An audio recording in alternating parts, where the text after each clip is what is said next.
Now, Jay just concluded his historic 3-night anniversary residency at Yankee Stadium. Obviously, he did Reasonable Doubt, Blueprint, and I think the third night was just like a extra innings. Yeah, extra innings mashup. There's a quick video of one of the performances we can watch, and then I want to break this down from 2 or 3 different angles, but let's start with the video first. I hope them see they way more than I choose. Can't step through, but everything you first need is behind your shirt.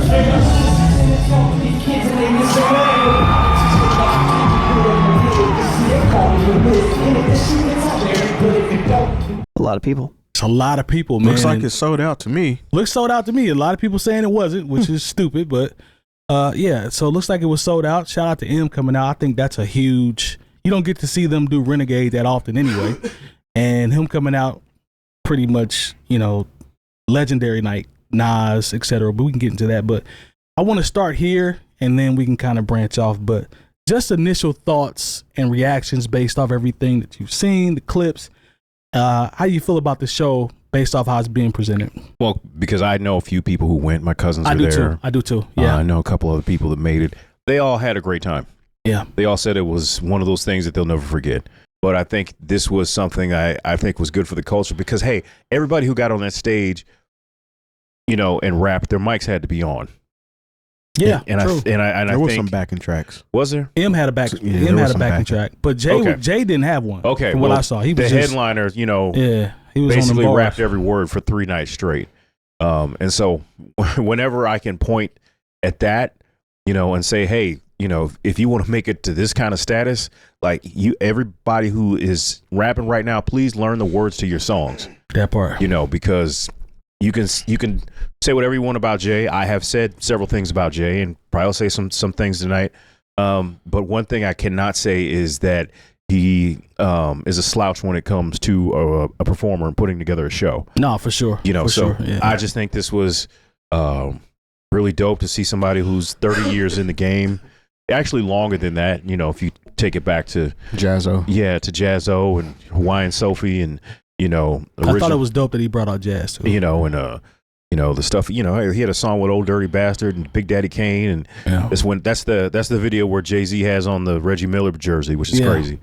But yeah, man, I think this is a good thing for specifically hip hop performance culture, which I think sometimes takes a remarkably bad rap, but no pun intended, but because people are not so invested in the performer, they're just invested in showing up and getting a check and saying, oh yeah, man, it was a movie, we rocked it. Yeah. It's like, no, you didn't. Yeah. But yeah, I think this was, from what I saw, I thought it was very cool. It seemed like everybody had a good time. The only, hiccup was, the security breach apparently on Sunday. Yeah. And, all the people who spent their entire weekends hating. That was interesting. Oh, we're going to talk about but, that. Well, yeah, it is what it is. Terry, what you think, bro? Overall, from what you've seen. Legacy. 3 times. 3 sold out shows. Jay put on an absolute clinic. He definitely is in rapping shape because Breath Control, everything was there. The guest list that he brought out.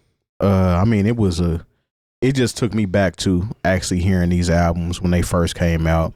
And it just goes to show too that real life and internet are not the same. Like at all. People can get online and say whatever they want. Yeah. Have their feelings about what they think it's going to be, and it's not going to do this, it's not going to do that. But those same people probably seen the same show that I watched on TikTok. Shout out to whoever streamed that whole show. It was a lot of people streaming the whole thing every night. That part. Yeah. Shout out to those people that were able to, provide me the entertainment. Yeah. And you too, if you've seen it on there. I did. But it definitely showed that somebody of Jay-Z's stature has not lost a beat, and he's been doing it for a long time. And this, I wouldn't say solidifies his place or his legacy.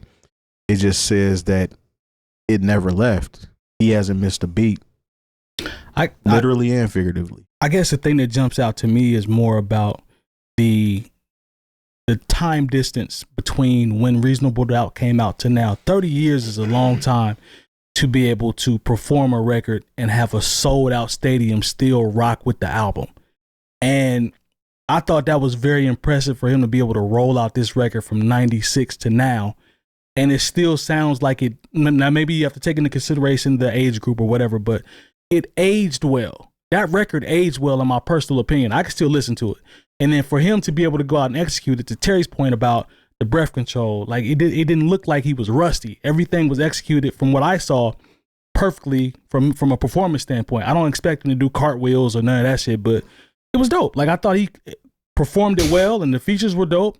I liked him. I think that's very impressive to be able to perform a record like that and have it stand the test of time for 30 years. That's a long time. Well, it wasn't just Reasonable Doubt, though, right? Nah, Blueprint was the second too, night. but that's I think the Reasonable Doubt piece is more impressive to me because of how old that album is and the fact that those records still go to a sold out house. Sure. That speaks volumes to Jay. I could even say that most of his catalog has stood the test of time. I mean, of course, there are some dated tracks and songs that he has out there, but overall, Jay's catalog has stood the test of time to the point where you can do a show right now 25 and 30 years later and it's still well received. Hell, I know people were talking about, for some reason, they were bringing up his album sales and how it was a flop. This album came out 30 years ago. Well, the crazy thing is, talk about when Reasonable Doubt hit in 96, and then you're talking about 2001, of course, 9/11, 2001. I don't care what you say. Like, I know we can kind of look back on it now, but those are two different worlds as far as the landscape of hip hop between 96 and 2001. It's almost like, how do you even really even compare those two pieces of art? In a way you can, but you can't, because it's the same artist. But from the Jay-Z that hit with Reasonable Doubt, and then you're talking about the Jay-Z that hit with the Blueprint. Jay-Z at that point was still what many would consider to be an underground rapper. He hadn't had radio success. If you were ahead, you knew, Jay-Z, especially, you would know, the 22 twos and, and Regrets. Dead President single. And you really, but then by the time he gets to the first Blueprint, this guy, was in doing stadiums, and this was his fourth album. And now you're talking about somebody who's had several #1 albums, and he was a staple on the radio. So I mean, there's so much of a difference between the Blueprint and Reasonable Doubt, just not only where Jay-Z is, but where hip hop was.